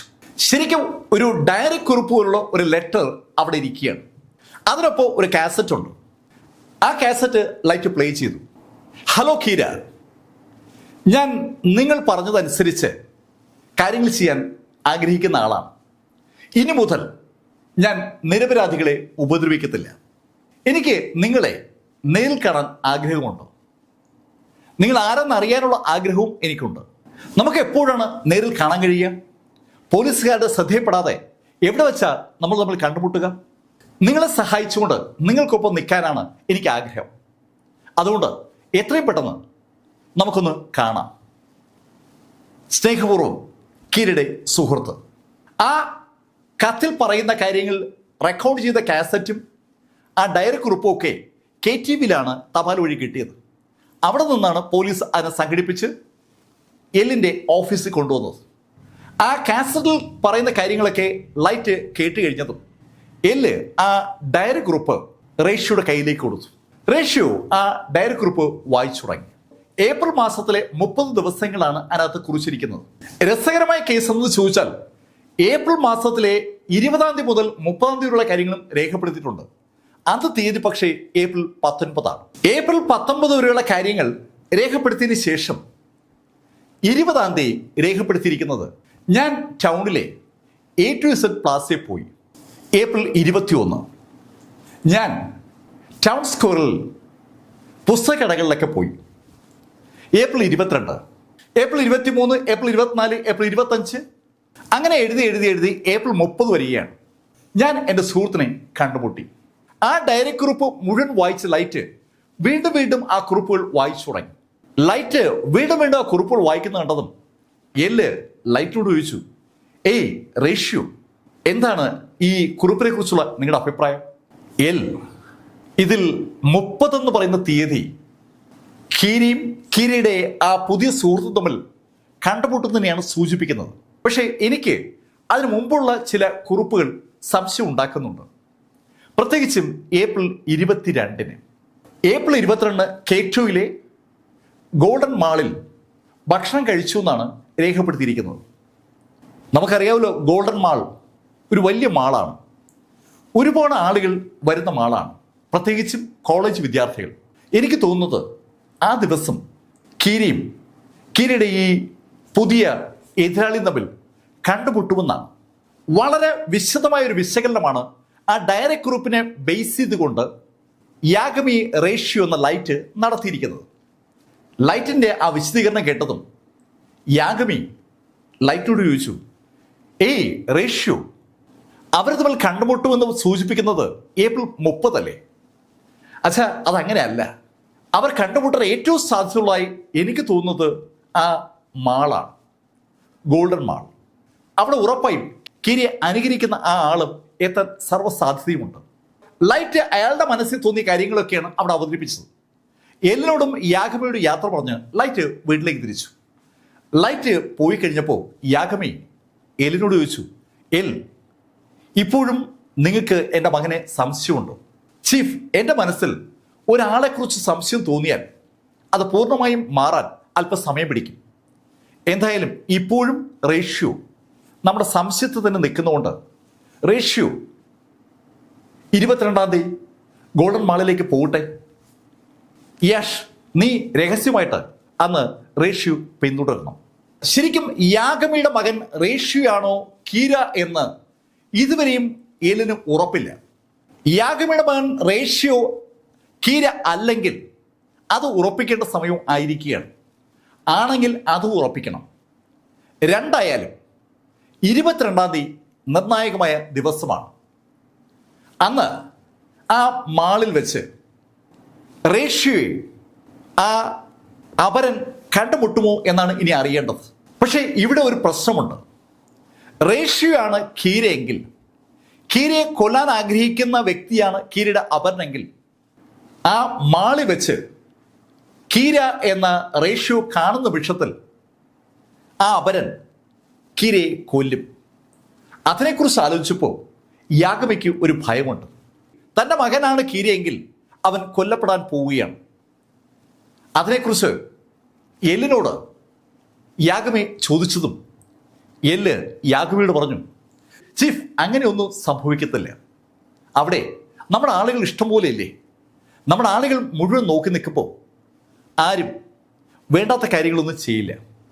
നമുക്ക് സിറ്റുവേഷൻ ഒന്ന് വിലയിരുത്താം. എനിക്ക് പൂർണ്ണ വിശ്വാസമുണ്ട് റേഷ്യോയിൽ. റേഷ്യോയ്ക്ക് അപകടമൊന്നും ഉണ്ടാവില്ല. അങ്ങനെ ആ ദിവസം എത്തി. ഏപ്രിൽ 22. സംഭവിക്കാൻ സാധ്യതയുള്ള കാര്യങ്ങളാണ് KTVയിൽ എത്തിച്ച ആ ഡയറി കുറിപ്പിൽ കീരയുടെ അപരൻ രേഖപ്പെടുത്തിയിരിക്കുന്നത്. 22-ന് അയാൾ ഗോൾഡൻ മാളിൽ ഉണ്ടാകുമെന്നാണ് രേഖപ്പെടുത്തിയിരിക്കുന്നത്. ഗോൾഡൻ മാള് ഏറ്റവും വലിയ മാളുകളിൽ ഒന്നാണ്. നൂറുകണക്കിന് ആളുകളാണ് ഒരേ സമയത്ത് മാളിലേക്ക് വരികയും പോവുകയും ചെയ്യുന്നത്. ശരിക്കും തിരക്കേറിയ മാളാണ്. അനവധി സിനിമാശാലകളും മ്യൂസിക് ബാറുകളും ഷോപ്പിങ്ങിനുള്ള കടകളും ഒക്കെയുള്ള ഒരു കൂറ്റൻ മാളാണ്. ഒത്തിരിയേറെ റിക്രിയേഷൻ ആക്ടിവിറ്റീസ് ഉണ്ട്. അതുപോലെ റെസ്റ്റോറൻറ്റുകളുടെ വൻ നിരയുമുണ്ട്. ആളുകൾക്ക് എൻ്റർടൈൻമെൻറ്റ് ലഭിക്കാൻ പറ്റിയ സ്ഥലമായതുകൊണ്ട് ഒത്തിരി ആളുകൾ അവിടേക്ക് വരും, പ്രത്യേകിച്ചും യുവാക്കൾ. ഏപ്രിൽ 22-ന് അവിടേക്ക് എത്തുന്ന അവർ ആരെങ്കിലും ഒരാളാകും ഉറപ്പായും കീരയുടെ ആ അപരിചിതൻ. ആ ആള് ആരെയാണോ കണ്ടുമുട്ടുന്നത് അയാളായിരിക്കും യഥാർത്ഥ കീര. ആ യഥാർത്ഥ കീരയെ കണ്ടുപിടിക്കാനായി റേഷ്യോ അവർ ഉപയോഗിക്കാൻ പോവുകയാണ്. ലൈറ്റും എല്ലിൻ്റെ സംഘവും ശ്രദ്ധാപൂർവം കാര്യങ്ങൾ അറേഞ്ച് ചെയ്തിരിക്കുമ്പോൾ ഏപ്രിൽ 22-ന് കോളേജിൽ നിന്ന് ലൈറ്റ് മാളിലേക്ക് എത്തി. ലൈറ്റ് മാളിലെത്തുമ്പോൾ ഒരുപാട് കോളേജ് പിള്ളേരുണ്ട്. ലൈറ്റ് അവരുടെ ഇടയിലേക്ക് കയറി. ലൈറ്റിൻ്റെ സുഹൃത്തുക്കളാണ് പലരും. ഏയ്, നിങ്ങളൊക്കെ ഇവിടെ എത്തിയോ? ഏയ് റേഷ്യോ, ഇവിടെ അല്ല നമ്മൾ എവിടെ പോകേണ്ടത്. വൈകുന്നേരമായാൽ ഇങ്ങോട്ട് വന്നാൽ പിന്നെ സമയം പോകുന്ന അറിയത്തില്ല. റേഷ്യോയ്ക്കൊപ്പം കോളേജിൽ പഠിക്കുന്ന ഒരുപാട് ബോയ്സും ഗേൾസും ഒക്കെ അവിടെയുണ്ട്. അവരുടെ ഇടയിലേക്ക് റേഷ്യോയും കയറിയപ്പോൾ ഗേൾസൊക്കെ റേഷ്യോയുടെ കൂടെ തന്നെ ഉണ്ട്. റേഷ്യോ ആ കൂട്ടത്തിലുള്ള ഏറ്റവും സുന്ദരനാണ്.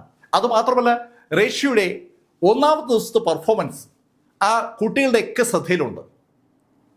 അവൻ നമ്പർ 1 ആണെന്ന് മാത്രമല്ല, ടെന്നീസിൽ നാഷണൽ ചാമ്പ്യനുമാണ്. അതിൻ്റെതായ ഒരു ആരാധന സ്വാഭാവികമായിട്ടും ആ പെൺകുട്ടികൾക്ക് റേഷ്യോടുണ്ട്. അതുകൊണ്ട് തന്നെ ആ പെൺകുട്ടികൾ റേഷ്യോയ്ക്കൊപ്പം നടക്കുകയാണ്. അവരോടൊപ്പം ചിരിച്ചുകൊണ്ട് റേഷ്യോ മുന്നോട്ട് നടക്കുമ്പോൾ റേഷ്യോ മനസ്സിൽ അതാണ് കരുതിയത്. ഇപ്പോൾ ഒരു കാരണവശാലും ഡെത്ത് ഓഫ് നോട്ട് കയ്യിലുള്ള ആ അപരിചിതന് തന്നെ കണ്ടുപിടിക്കാൻ പറ്റില്ല. ഏകദേശം ഒരു 12 പേരടങ്ങിയ ടീമിന്റെ ഭാഗമാണ് ഇപ്പോൾ യാഗമി റേഷ്യോ എന്ന ലൈറ്റ്. ലൈറ്റിനൊപ്പം നടക്കുന്ന ആളുകൾക്കൊക്കെ ഏതാണ്ട് ലൈറ്റിനൊപ്പം പൊക്കവുമുണ്ട്, അതേ വലുപ്പവുമാണ്. അതിനിടയിൽ നിന്ന് ഡെത്ത് നോട്ടിന്റെ ഉടമയായ കീര ലൈറ്റാണെന്ന് തിരിച്ചറിയാൻ എതിരാളിയായ കക്ഷിക്ക് കഴിയില്ല എന്നൊരു വിശ്വാസം ലൈറ്റിനുണ്ട്. ആ വിശ്വാസമുള്ള ലൈറ്റ് കൂളായിട്ട് ആ മാളിൽ കൂടെ അങ്ങനെ നടക്കുകയാണ്. മാളിൽ കൂടി കൂടെയുള്ള സുഹൃത്തുക്കളോടൊക്കെ സംസാരിച്ച് നടക്കുന്ന ലൈറ്റ് സകല സ്ഥലത്തും ശ്രദ്ധിക്കുന്നുണ്ട്. ആരെങ്കിലും തന്നെ ശ്രദ്ധിക്കുന്നു എന്നറിയാനായിട്ടാണ് ലൈറ്റ് പല ഭാഗത്തേക്ക് നോക്കുന്നത്. പക്ഷേ തുറച്ചു നോക്കാതെ കാഷ്വലായിട്ട് കടകളിൽ നോക്കിയാണ് ലൈറ്റ് മുന്നോട്ട് പോകുന്നത്.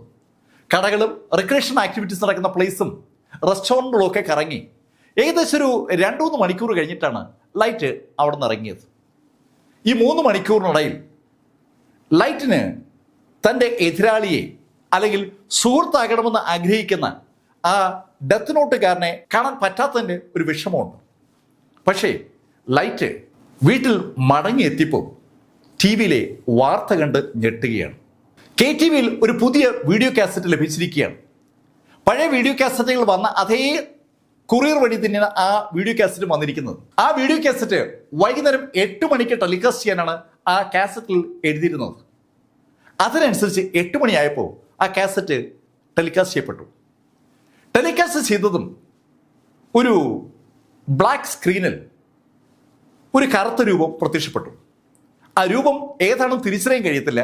പക്ഷെ ആ രൂപത്തിന്റെ ശബ്ദം പഴയതുപോലെ വ്യക്തമായി കേൾക്കാം. ഞാൻ ഇത് കീരയെ കണ്ടു. വളരെ ബോൾഡായിട്ടുള്ള ഒരു സ്റ്റേറ്റ്മെന്റ് ആണ് സ്ക്രീനിൽ ആളുകൾ കേൾക്കുന്നത്. എനിക്ക് കീരയെ ഇഷ്ടമായി. ഇനി ഞാൻ കീരയുമായി ചേർന്ന് പ്രവർത്തിക്കാൻ പോവുകയാണ്. കീര, ഞാൻ ഒരിക്കൽ കൂടി നിങ്ങളോട് നന്ദി പറയുകയാണ്. നിങ്ങൾ ആരാണെന്ന് എന്നെ ബോധ്യപ്പെടുത്തിയതിൽ. കീര, അപ്പോ നമുക്ക് വീണ്ടും കാണാം. അങ്ങനെ പറഞ്ഞുകൊണ്ട് ആ ശബ്ദം അവസാനിച്ചു. ഈ ടെലികാസ്റ്റ് അതുപോലെ തന്നെ എല്ലും യാഗമിയും ആ അന്വേഷകരൊക്കെ കണ്ടു. ശരിക്കും അവരാകെ ഞെട്ടിയിരിക്കുകയാണ്. 22-ാം തീയതി ഗോൾഡൻ മാളിൽ യാഗമി റേഷ്യോ കയറിയ നിമിഷം മുതൽ ആ എൻറ്റയർ മാളും എല്ലിൻ്റെയും കൂട്ടുകളുടെയും നിരീക്ഷണത്തിലാണ്. ആ ഗോൾഡൻ മാളിൽ റേഷ്യോ ഉണ്ടായിരുന്ന 3 മണിക്കൂറും കൃത്യമായും ക്യാമറകൾ ഫോളോ ചെയ്യുന്നുണ്ടായിരുന്നു. അതുകൊണ്ട് തന്നെ എല്ലും യാഗമയും കൂടെയുള്ള ആളുകളൊക്കെ വാർത്ത കണ്ട് വളരെ അമ്പരന്നിരിക്കുകയാണ്. അവരാരും തന്നെ റേഷ്യോ കീരയുടെ ആ അപരനോട് സംസാരിക്കുന്നത് കണ്ടിട്ടേയില്ല. അങ്ങനെ വരുമ്പോൾ അവിടെ ഒരു വിഷയം സ്റ്റാർട്ട് ചെയ്യുകയാണ്. യാഗമയെ റേഷ്യോ കീര അല്ല എന്ന കാര്യം പൂർണ്ണമായും ഉറപ്പാവുകയാണ്. ഇതാ കീരയുടെ അപരൻ അർത്ഥശങ്കയ്ക്ക് ഇടയില്ലാത്ത വിധം കാര്യങ്ങൾ വ്യക്തമാക്കിയിരിക്കുകയാണ്. അയാൾ കീരയെ കണ്ടുവെന്നും കീര ആരെന്ന് മനസ്സിലാക്കിയെന്നുമാണ് വ്യക്തമാക്കിയിരിക്കുന്നത്. യാഗമി റേഷ്യോ ആ 3 മണിക്കൂറും പൂർണ്ണമായും പോലീസിന്റെ നിരീക്ഷണത്തിലായിരുന്നതുകൊണ്ട് തന്നെ പോലീസിന് ഉറപ്പിച്ചു പറയാൻ കഴിയും യാഗമി റേഷ്യോ ഒരു അപരിചിതനോടും സംസാരിച്ചിട്ടില്ല എന്ന്. അയാൾക്കൊപ്പം ഉണ്ടായിരുന്ന ആ കോളേജ് സ്റ്റുഡൻസ് ആരൊക്കെയാണെന്നും എന്താണ് അവരുടെ ബാക്ക്ഗ്രൗണ്ട് എന്നും അവരെന്താണ് സംസാരിച്ചെന്ന് വരെ ഇപ്പോൾ കൃത്യമായിട്ടും ഏതിലും കൂട്ടർക്കും അറിയാം. കാരണം അവരുടെ ചുണ്ടുകളുടെ അനക്കം കൃത്യമായി അവർ റെക്കോർഡ് ചെയ്യും. ആ ചുണ്ടുകളുടെ അനക്കത്തിൽ നിന്ന് അവർ സംസാരിച്ചിരിക്കാൻ സാധ്യതയുള്ള വാക്കുകൾ വരെ അവർ ഐഡന്റിഫൈ ചെയ്തിരിക്കുകയാണ്. ആ അനാലിസിസിന്റെ അടിസ്ഥാനത്തിൽ അവർ അക്കാര്യം ഉറപ്പാക്കിയിട്ടുണ്ട്. റേഷ്യോ അന്ന് കാണുകയും സംസാരിച്ച ആരും തന്നെ കീരയുടെ അപരനല്ല. കീരയുടെ അപരൻ അന്ന് റേഷ്യോ കണ്ടിട്ടില്ലെങ്കിൽ അതിൻ്റെ അർത്ഥം റേഷ്യോ കീര അല്ലെന്നാണ്. ഒരു വല്ലാത്ത കൺഫ്യൂഷനിലേക്ക് എല്ലും യാഗമിയും അയാൾക്കൊപ്പമുള്ള ആളുകളൊക്കെ മാറുമ്പോൾ എല്ല് വട്ടാരിയെ വിളിച്ച് ഒരു പ്രത്യേക നിർദ്ദേശം കൊടുത്തു. വട്ടാരി, ഇന്നു മുതൽ ഡെപ്യൂട്ടിയുടെ വീട് നിരീക്ഷിക്കുന്ന പ്രവർത്തനം നിങ്ങൾ അവസാനിപ്പിക്കണം. ഇനി മുതൽ നിങ്ങൾ ചീഫിൻ്റെ വീട് നിരീക്ഷിച്ചാൽ മതി. ചീഫിൻ്റെ വീട് നിരീക്ഷിക്കാൻ നിങ്ങളെക്കാൾ അനുയോജ്യനായ ഒരു വ്യക്തി വേറെയില്ല. എന്നോടൊപ്പമുള്ള എല്ലാ ആളുകളെയും റേഷ്യോയ്ക്ക് അറിയാം. റേഷ്യോയ്ക്ക് പരിചയമില്ലാത്ത, റേഷ്യോ കണ്ടിട്ടില്ലാത്ത ഏക വ്യക്തി നിങ്ങളാണ്.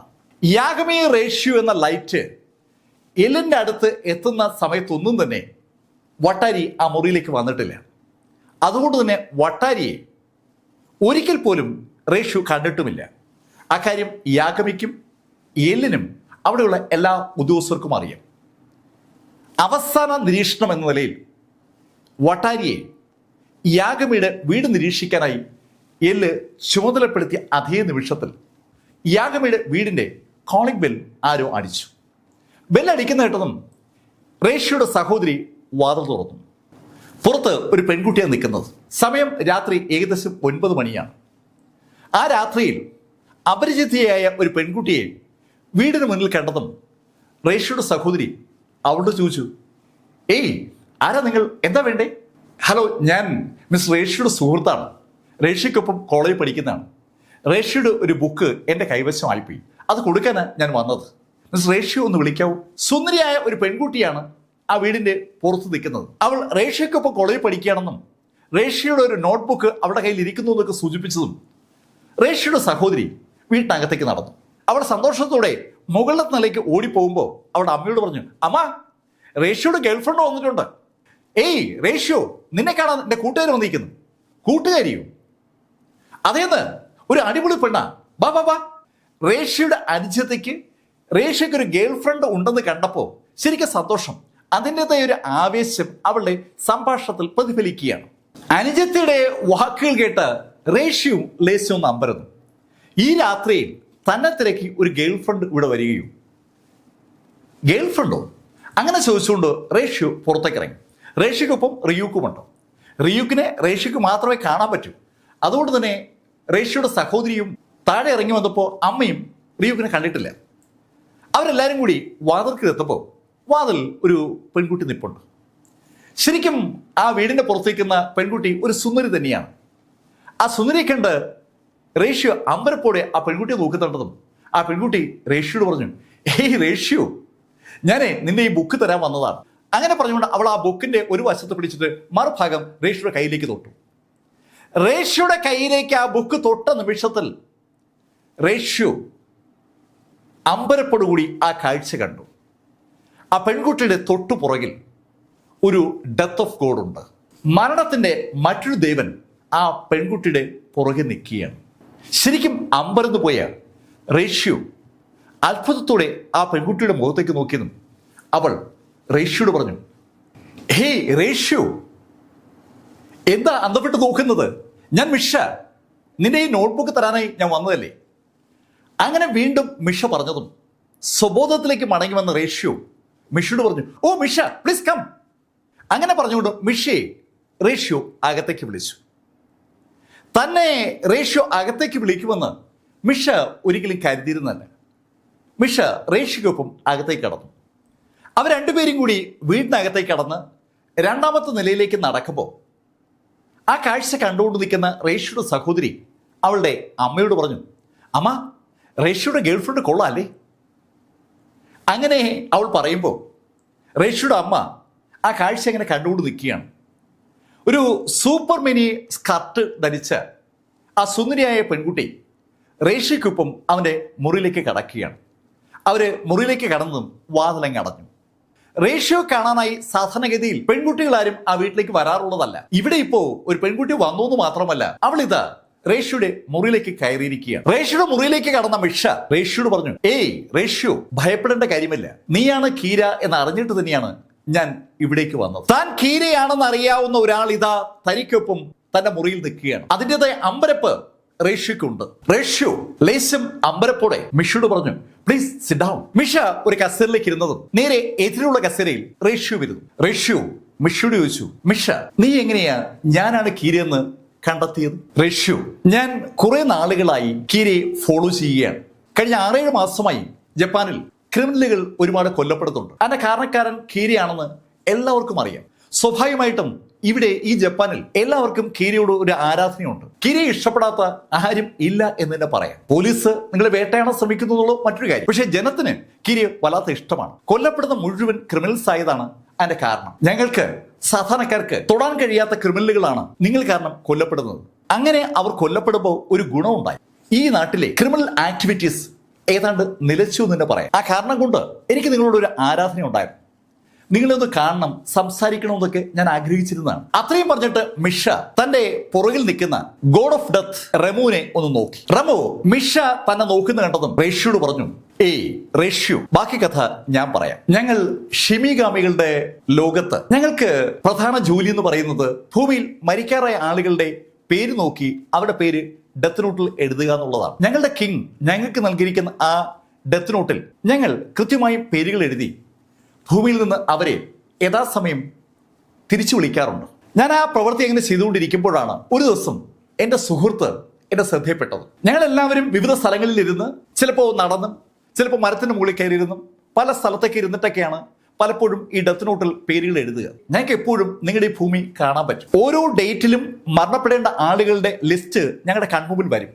ആ ലിസ്റ്റിലേക്ക് നോക്കുമ്പോൾ ഞങ്ങൾക്ക് ആ ആളുകളെ കാണാൻ പറ്റും. ആ ആളുടെ മുഖവും ലിസ്റ്റും നോക്കിയിട്ട് ആ ലിസ്റ്റിൽ കാണുന്ന പേര് ഡെത്ത് നോട്ടിൽ എഴുതി കഴിഞ്ഞ് അവരുടെ മരണം എങ്ങനെയാണ് സംഭവിക്കേണ്ടതെന്നും ഞങ്ങൾ എഴുതുമ്പോൾ ആ മരണം അതുപോലെ അങ്ങ് സംഭവിക്കും. ഇതിങ്ങനെ നടന്നുകൊണ്ടേയിരിക്കും. അങ്ങനെ ഇരിക്കുമ്പോഴാണ് എൻ്റെ സുഹൃത്ത് ഡെത്ത് നോട്ടിൽ തന്നെ നോക്കിയിരിക്കുന്നതാണ്. ഞാൻ ആ ദിവസത്തെ എൻ്റെ ഡ്യൂട്ടിയുടെ ഭാഗമായി ആളുകളുടെ പേരുകൾ കുറിച്ചുകൊണ്ടിരിക്കുകയായിരുന്നു. അപ്പോഴൊക്കെയും എൻ്റെ സുഹൃത്ത് ഡെത്ത് നോട്ടിൽ തന്നെ നോക്കിയിരിക്കുന്നത് ഞാൻ കണ്ടത്. അവനെന്താ ജോലിയൊന്നും ചെയ്യാതെ അങ്ങനെ ഇരിക്കുന്നത്? ആ ഒരു ചിന്ത എന്റെ മനസ്സിലേക്ക് വന്നതും ഞാൻ അവൻ നോക്കുന്ന ഭാഗത്തേക്ക് നോക്കി. അവൻ ഭൂമിയിലേക്ക് നോക്കിയിരിക്കുകയായിരുന്നു. അവൻ നോക്കുന്ന കാഴ്ച ഞാനും കണ്ടു. അവനൊരു പെൺകുട്ടിയെയാണ് നോക്കുന്നത്. ആ പെൺകുട്ടി TV സ്റ്റേഷനിൽ വരുന്നതും TV-യിൽ പ്രോഗ്രാംസ് അവതരിപ്പിക്കുന്നതും കുട്ടികളൊന്നിച്ച് ഉല്ലസിച്ച് നടക്കുന്നതും ഷോപ്പിംഗ് മാളിൽ പോകുന്നതും കളിക്കുന്നതും ചിരിക്കുന്നതും ഒക്കെ അവൻ കാണുന്നുണ്ട്. സുന്ദരിയായ ഒരു പെൺകുട്ടിയാണ് അവൻ നോക്കിയിരിക്കുന്നത്. ഞാൻ കൗതുകപൂർവ്വം ആ പെൺകുട്ടിയും അവനെ നോക്കിയിട്ട് എന്റെ ജോലി തുടരുന്നതിനിടയിൽ ഞാൻ എന്റെ സുഹൃത്തിനെ ഒന്നുകൂടി ഒന്ന് നോക്കി. അപ്പോ അവന്റെ മുഖത്ത് ശരിക്കൊരു വിഷമം കണ്ടു. അവന്റെ മുഖത്തെ വിഷമം കണ്ടപ്പോ ഞാൻ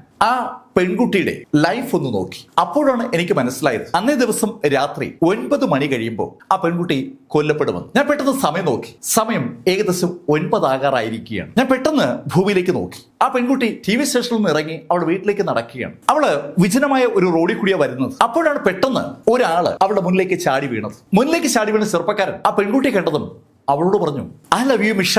റെമോ ആ വാചകം പറഞ്ഞപ്പോഴാണ് റെമോ പറയുന്ന കഥയിലെ കഥാപാത്രം മിഷയാണെന്ന് റേഷ്യയുടെ ശ്രദ്ധയപ്പെടുന്നത്. അത് മനസ്സിലായും റേഷ്യോ അറിയാതെ മിഷ ഒന്ന് നോക്കി പോവുകയാണ്. ശരിയാണ്, മിഷ അതിസുന്ദരിയാണ്. റേഷ്യോ മിഷയെ നോക്കിയിട്ട് റെമുവിനെ നോക്കുന്നതും റെമു ബാക്കി കഥ പറഞ്ഞു തുടങ്ങി. റേഷ്യോ ഐ ലവ് യു എന്ന് മിഷയോട് ആ ചെറുപ്പക്കാരൻ പറഞ്ഞ ആ നിമിഷത്തിൽ മിഷ ശരിക്കും ഞെട്ടിപ്പോയിരുന്നു. ശരിക്കും രാത്രിയിൽ വിജനമായ സ്ഥലത്ത് ഒരു ചെറുപ്പക്കാരൻ മുന്നിലേക്ക് ചാടി വന്നിട്ട് ഐ ലവ് യു എന്നൊക്കെ പറയുമ്പോൾ അത് ഉൾക്കൊള്ളാൻ ഏതൊരു പെൺകുട്ടിയും ഒന്ന് ബുദ്ധിമുട്ടും. അത് തന്നെയാണ് അവിടെ മിഷയ്ക്ക് സംഭവിച്ചത്. മിഷ അമ്പരപ്പോടെ ആ ചെറുപ്പക്കാരനെ നോക്കിയിട്ട് വേഗം അവിടുന്ന് പോകാൻ പോയതും ആ ചെറുപ്പക്കാരൻ കയ്യിൽ കരുതുന്ന കത്തി വലിച്ചൂരി. അവൻ കുറെ ദിവസമായി മിഷയെ നോട്ടമിട്ടിരിക്കുകയാണ്. മിഷ അവനോട് അടുപ്പം കാണിച്ചില്ലെങ്കിൽ മിഷയെ അവൻ കൊല്ലുമെന്ന് അവൻ ഭീഷണിപ്പെടുത്തുകയാണ്. ആ കാഴ്ച കണ്ടപ്പോ ഞാൻ മിഷയുടെ ലൈഫിലേക്ക് ഒന്നുകൂടെ നോക്കി. മിഷ കത്തി കുത്തേറ്റ് കൊല്ലപ്പെടാൻ പോവുകയാണെന്നാണ് അവളുടെ ലൈഫിൽ എഴുതിയിരിക്കുന്നത്. സുന്ദരിയായ ആ പെൺകുട്ടിയുടെ ലൈഫ് അവസാനിക്കാൻ പോവുകയാണ്. ഇതുപോലെ അനവധി ആളുകളുടെ ലൈഫ് അവസാനിക്കുന്നത് ഞാൻ കണ്ടിട്ടുള്ളത് കൊണ്ട് എനിക്ക് അതിനകത്ത് പ്രത്യേകിച്ച് ഒന്നും തോന്നിയില്ല. പക്ഷേ ആ നിമിഷത്തിലാണ് ഞാൻ എൻ്റെ സുഹൃത്തിന്റെ മുഖം കണ്ടത്. സുഹൃത്ത് ശരിക്കും വിഷമത്തിലായിരുന്നു. ഈ സുഹൃത്തിന് എന്താ ഇത്ര വിഷമം എന്ന് ഞാൻ ആലോചിക്കുമ്പോഴേക്കും എൻ്റെ സുഹൃത്ത് ഡെത്ത് നോട്ട് എടുത്ത് എന്തോ എഴുതി. സുഹൃത്ത് ഡെത്ത് നോട്ടിൽ എഴുതുന്ന കണ്ടത് പെട്ടെന്ന് ഞാൻ അറിയാതെ മിഷയെ ആക്രമിക്കുന്ന ആ ചെറുപ്പക്കാരനൊന്ന് നോക്കി. ആ ചെറുപ്പക്കാരൻ കത്തി വലിച്ചൂരി മിഷയെ ആക്രമിക്കാൻ ശ്രമിക്കുന്നതാണെന്നും മിഷ ഭയന്ന് ഓടുകയായിരുന്നു. കത്തിയുമായി തൊട്ടുപുറകെ ആ ചെറുപ്പക്കാരൻ ഓടിയ ആ നിമിഷത്തിലാണ് അത് സംഭവിച്ചത്. ഞാൻ നോക്കുമ്പോൾ ആ ചെറുപ്പക്കാരൻ നെഞ്ചു പൊത്തി പിടഞ്ഞ് താഴേക്ക് വീഴുകയാണ്. ശരിക്കും മിഷയെ കൊല്ലാൻ നിയോഗിക്കപ്പെട്ട ആ വ്യക്തിയെ എന്റെ സുഹൃത്ത് ഡെത്ത് നോട്ടിൽ പേരെഴുതി കൊല്ലുകയായിരുന്നു. റെമോ എന്ന ആ ഷിമിഗാമി ആ വാചകം പറഞ്ഞതും റേഷ്യോ റെമുവിനോട് ചോദിച്ചു, "നിങ്ങളുടെ ഈ ഷിമിഗാമികളുടെ ലോകത്ത് അങ്ങനെ ചെയ്യാൻ പാടുണ്ടോ?" റേഷ്യോ, "നീ ചോദിച്ചു ശരിയാണ്. ഞങ്ങളുടെ ലോകത്ത് ചെയ്യാൻ പാടില്ലാത്തൊരു കാര്യമാണ് എന്റെ സുഹൃത്ത് ചെയ്തത്. ശരിക്കും ഞങ്ങളുടെ കിങ് ഞങ്ങൾക്ക് ഗോഡ് ഓഫ് ഡെത്തുകൾക്ക് ഡ്യൂട്ടി അസൈൻ ചെയ്ത് നൽകിയിട്ടുണ്ട്. നൽകിയിരിക്കുന്ന കാര്യം ചെയ്യുവാൻ മാത്രമേ ഞങ്ങൾക്ക് പറ്റൂ. അതിന് പകരം ഒരാളുടെ ലൈഫ് രക്ഷിക്കാൻ നമ്മൾ ശ്രമിച്ചാൽ അതിന് വലിയ വില കൊടുക്കേണ്ടി വരും." ആ തോന്നൽ എനിക്കുണ്ടായതും ഞാൻ എൻ്റെ സുഹൃത്തിനെ നോക്കുമ്പോൾ സുഹൃത്ത് എന്നെ കണ്ടു. ഞാൻ പെട്ടെന്ന് അവന്റെ നേരെ ഓടി ചെല്ലുമ്പോൾ അവൻ എന്നോട് പറഞ്ഞു, "റെമു, എന്റെ ഈ ഡെത്ത് നോട്ട് നീ മിഷയ്ക്ക് കൊടുക്കണം." അങ്ങനെ പറഞ്ഞുകൊണ്ട് അവൻ ഭൂമിയിലേക്ക് നോക്കുമ്പോൾ എനിക്കും അവനും ഒരുപോലെ മിഷയെ കാണാം. മിഷയുടെ തൊട്ടു പുറകെ ആ ഒരു വീണ ശബ്ദം അവൾ കേട്ടിരുന്നു. അവൾ തിരിഞ്ഞു നോക്കുമ്പോൾ അവൾ കാണുന്നത് അവളെ കുത്താൻ ഓടിച്ച ആ ചെറുപ്പക്കാരൻ നെഞ്ച് പൊത്തിപ്പിടിച്ച് പിടയുന്നതാണ്. ആ ചെറുപ്പക്കാരൻ നെഞ്ച് പൊത്തിപ്പിടിച്ച് മരിക്കുന്ന കണ്ട മിഷയെ ചൂണ്ടിക്കാണിച്ചുകൊണ്ടാണ് എൻ്റെ സുഹൃത്ത് എന്നോട് ഡെത്ത് നോട്ട് അവളെ ഏൽപ്പിക്കാൻ പറഞ്ഞത്. എൻ്റെ സുഹൃത്ത് അത്രയും പറയുമ്പോഴേക്കും പെട്ടെന്നാണ് ഒരു കാറ്റും ഒരു പ്രകാശവും ആ ഭാഗത്തേക്ക് വന്നത്. ആ കാറ്റിലും പ്രകാശത്തിലും എൻ്റെ സുഹൃത്തിന് അലിഞ്ഞു തീരുകയായിരുന്നു. ശരിക്കും അവൻ പ്രപഞ്ചത്തിന്റെ ഭാഗമായി മാറി.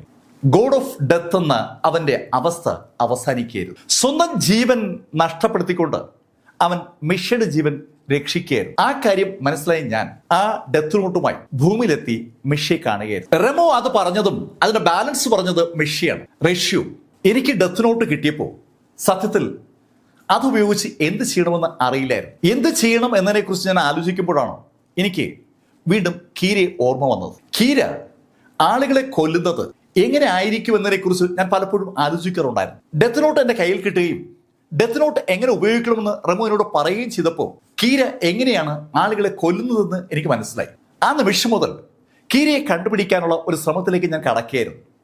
കീരയെ കണ്ടുപിടിക്കാനായിട്ടാണ് ഞാൻ യഥാർത്ഥത്തിൽ ആ TV സ്റ്റേഷന് മുന്നിൽ ഒരു പോലീസ് ഓഫീസറെ കൊന്നതും TV-യിൽ വാർത്ത വായിക്കുന്ന ഒരാളെ കൊന്നതൊക്കെ. കീരയുടെ ശ്രദ്ധ എന്നിലേക്ക് കൊണ്ടുവരാൻ വേണ്ടി ഞാൻ മനഃപൂർവ്വം ചെയ്ത കാര്യങ്ങളാണ് അവ. മിഷ അത്രയും പറഞ്ഞപ്പോൾ റേഷ്യോ മിഷയോട് ചോദിച്ചു, കീരയെ കണ്ടുപിടിച്ച് കീരയോടൊപ്പം കൂടാനായിട്ട് നിങ്ങൾ ആഗ്രഹിച്ചു എന്നാണ് നിങ്ങൾ പറയുന്നത്. ഞാൻ ഒരു കാര്യം ചോദിക്കട്ടെ, സത്യത്തിൽ നിങ്ങൾ ഞാനാണ് കീരയെന്ന് എങ്ങനെ മനസ്സിലാക്കി? ഹേയ് റേഷ്യോ, നീ ഇന്ന് ഗോൾഡൻ മാളിൽ വന്നിരുന്നില്ലേ? അതെ, ഞാൻ വന്നിരുന്നു. ഞാൻ ഗോൾഡൻ മാളിൽ ഉണ്ടായിരുന്നു. ഓക്കെ മിഷ, നീ ഗോൾഡൻ മാളിൽ ഉണ്ടായിരുന്നു എന്ന് തന്നെ വിചാരിക്കുക. അങ്ങനെയാണെങ്കിലും നിനക്ക് എങ്ങനെ ഞാനാണ് കീരയെന്ന് മനസ്സിലായി? റേഷ്യോ, എന്റെ കയ്യിൽ ഡെത്ത് നോട്ടുണ്ട്. ഈ ഡെത്ത് നോട്ടിന് പുറമെ എനിക്കൊരു എബിലിറ്റി കൂടിയുണ്ട്. എനിക്ക് ഒരാളെ കാണുമ്പോൾ അയാളുടെ പേര് മനസ്സിലേക്ക് വരും. ഒരാളെ കാണുമ്പോൾ അയാളുടെ പേര് മനസ്സിലേക്ക് വരണമെങ്കിൽ ആ വ്യക്തിക്ക് ഗോഡ് ഓഫ് ഡെത്തിന്റെ അതേ കണ്ണിന്റെ പവർ വേണം. റിയൂക്ക് അത്തരം പവർ റേഷ്യോക്ക് നൽകാൻ എപ്പോഴും സന്നദ്ധരാണ്. അങ്ങനെ പവർ വാങ്ങുമ്പോൾ മറ്റൊരു കാര്യം കൂടി സംഭവിക്കും, നമ്മുടെ ആയുസിന്റെ പകുതി പോവുകയും ചെയ്യും. ഇവിടെ മിഷ അവളുടെ ആയുസിന്റെ പകുതി കളഞ്ഞിട്ട് ആ കരുത്ത് നേടിയിരിക്കുകയാണ്. മിഷ പറഞ്ഞത് കേട്ടപ്പോൾ റേഷ്യോക്ക് കഥ മനസ്സിലായി. ഓക്കെ മിഷ, എനിക്കത് മനസ്സിലായി, പക്ഷെ ഞാനാണ് കീര എന്ന് എങ്ങനെ മനസ്സിലായി? അതാണ് എൻ്റെ ചോദ്യം. ഹേയ് റേഷ്യോ, അതാ ഞാൻ പറഞ്ഞത്. എനിക്ക് ആ മാളിൽ വരുന്ന ആളുകളെയൊക്കെ കാണാനും അവരുടെ പേര് മനസ്സിലാക്കാനും പറ്റും. അക്കാര്യത്തിൽ സംശയമൊന്നുമില്ലല്ലോ? ഇല്ല, അത് സംശയമില്ല. ഞാൻ അങ്ങനെ ആളുകളെ കണ്ട് പേര് മനസ്സിലാക്കുമ്പോൾ ഒരു കാര്യം കൂടി എനിക്കറിയാൻ പറ്റും. അത് ഈ കണ്ണുള്ളതുകൊണ്ടാണ്. ഒരാളുടെ ലൈഫ് എവിടെ അവസാനിക്കുന്നു എന്ന് എനിക്കറിയാൻ പറ്റും. ഓക്കെ, റേഷ്യോയ്ക്ക് പറ്റാത്തൊരു കാര്യം അവിടെ മിഷയ്ക്ക് പറ്റുമെന്നാണ്. മിഷ അതിനുശേഷം റേഷ്യോട് പറഞ്ഞു, റേഷ്യോ, ഞാൻ ഓരോ ആളുകളെ അങ്ങനെ സ്കാൻ ചെയ്തുകൊണ്ടിരിക്കുമ്പോഴാണ് ഒരു ചെറുപ്പക്കാരൻ്റെ മുഖം എൻ്റെ ശ്രദ്ധയിൽപ്പെട്ടത്. പക്ഷെ ആ ചെറുപ്പക്കാരൻ്റെ മുഖത്തോടൊപ്പം അയാളുടെ പേര് മാത്രമേ വന്നുള്ളൂ. അയാളുടെ ലൈഫ് എവിടെ തീരുന്നു എന്നുള്ള കാര്യം വന്നില്ല. എനിക്കതൊരു അതിശയം പോലെ തോന്നി. ഞാൻ വീണ്ടും ആ ചെറുപ്പക്കാരനെ നോക്കി.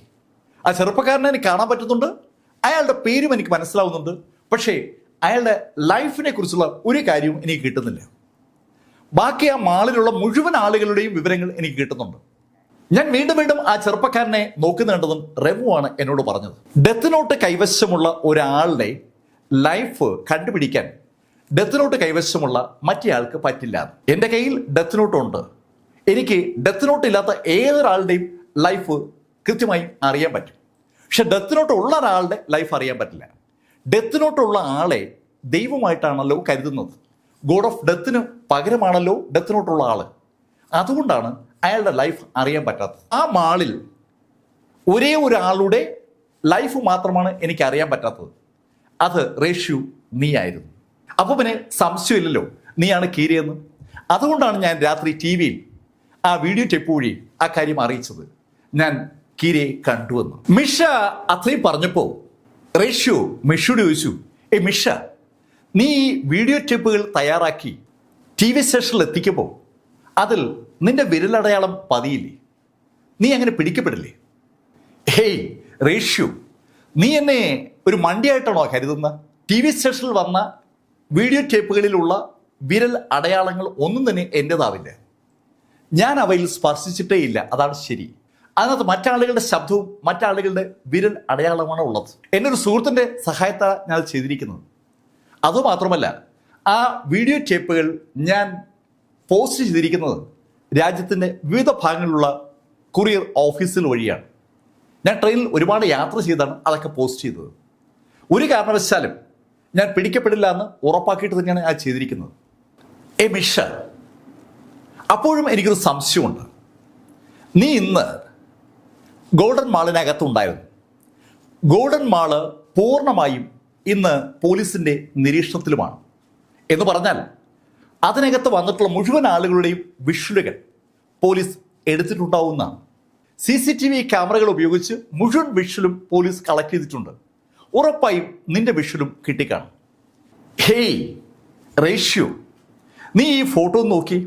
അങ്ങനെ പറഞ്ഞിട്ട് അവൾ അവളുടെ ഫോണിൽ കുറെ ഫോട്ടോകൾ റേഷ്യോ കാണിച്ചു.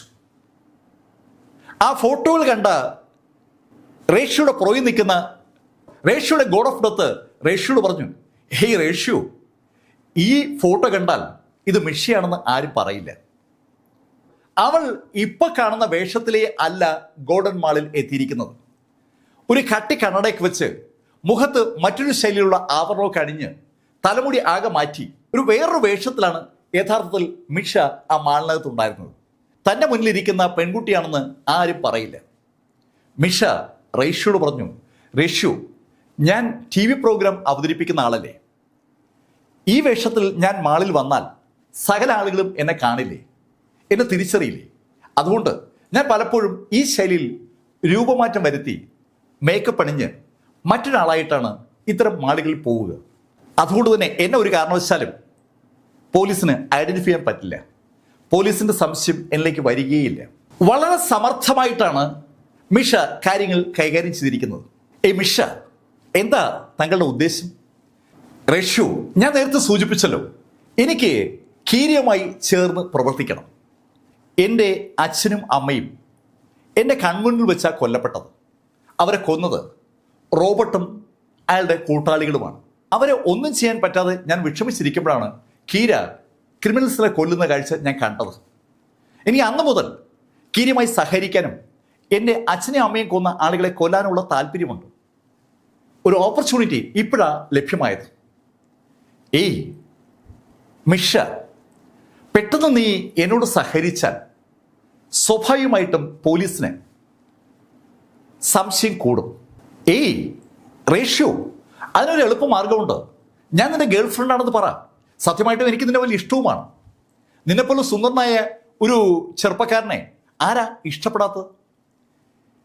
മിഷ, അങ്ങനെയൊന്നും പറ്റത്തില്ല. പെട്ടെന്ന് ഗേൾ ഫ്രണ്ട് ആകുക എന്നൊക്കെ പറഞ്ഞാൽ അത് ശരിയാകില്ല. അതുമാത്രമല്ല, പെട്ടെന്ന് ഒരു ദിവസം നീ എൻ്റെ ഫ്രണ്ടായെന്ന് പറയുമ്പോൾ സ്വാഭാവികമായും നിന്നെയും എന്നെ നിരീക്ഷിക്കുന്ന പോലീസ് നിരീക്ഷിച്ചു തുടങ്ങും.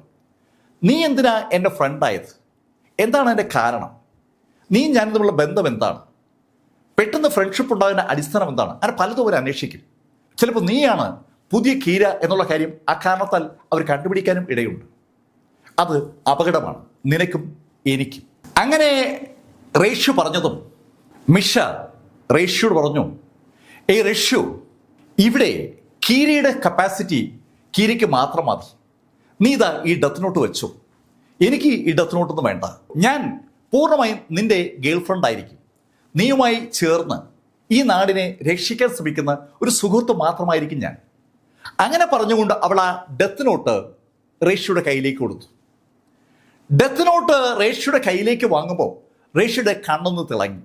ആ തിളക്കം കണ്ടതും റെമു റേഷ്യോട് പറഞ്ഞു, റേഷ്യോ, മിഷയുടെ ആയുസ് എത്ര വരെ ഉണ്ടെന്ന് എനിക്കറിയാം.